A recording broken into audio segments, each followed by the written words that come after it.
My name is Lilly Lulay. I'm an artist working and thinking about photography, and I'm living between Frankfurt and Brussels. I think really my interest to photography comes from the philosophy or from media sociology. So realizing that what we know about the world, we know it through media mainly. And in the media, the image is the most important or the most striking element. One of the series that I'm going to show in the magazine and in the exhibitions is called Our Writing Tools Take Part in the Forming of Our Thoughts, which is a quote from Nietzsche. It's a sentence that he wrote on his first typewriter, and where he reflects about how the media changes the way we communicate. My interest in photography is mainly in how we use photography in our daily lives, so the connection between photography and reality, or photography and memory, or photography as a means of communication. And during the last year, I mainly researched about the smartphone and how the smartphone changed the way and the functions of photography. One of the first things that I realized when I was observing photography inside the smartphone was that images nearly never appear in full screen, but that they are always surrounded by icons, which are somehow call to action. So they frame the image, they invite us to do something, not only look at the picture, but like it or share it or delete it, comment it, do something with it. In this series, Our Writing Tools Take Part in the Forming of Our Thoughts. You see pictures that I took in the apartment of a friend of mine who is 74 years old, and last year she received her first smartphone, and for her interacting with this touchscreen was not at all intuitive.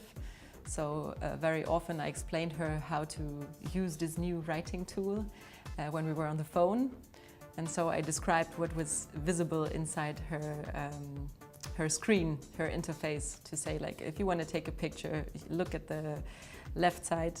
On the bottom, you're going to see an icon that looks like a camera. When you push on that icon, you will be in the camera app. There you can take a picture. After this, you select the icon for WhatsApp, and then you send it to me. And so it did like an image description of her interface.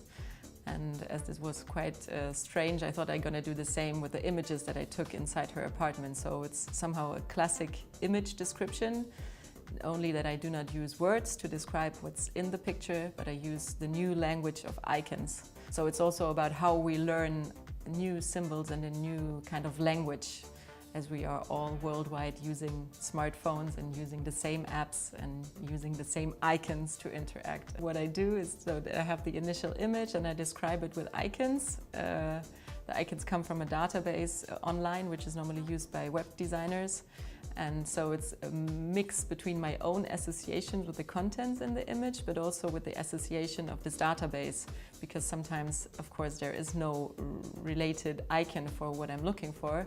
And so the database also gives me some things that are a little bit random. And in the end, there's then a collage of icons, which is superimposed on the print, and which is then cut out with a laser from the initial photo print, so that you have a two-sided work. For me, this work, or using transparency and this element of seeing through the image, was also a means to talk about the fact that we make ourselves transparent when we generate information and when we interact online. What's very important for me is that photography is very often seen just as a visual surface, but what interests me is to look behind the surface and to not only approach the world with your eyes or with the vision, but also physically get in touch with the world or with my works, because I always have a physical component, and very often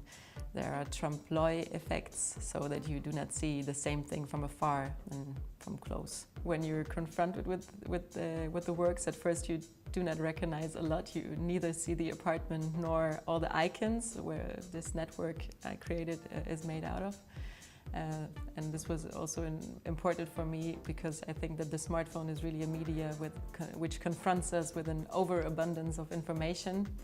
And so in this work you have to look very carefully, or you have to take time to really see the elements little by little, and only slowly you will understand what's in front of your eyes.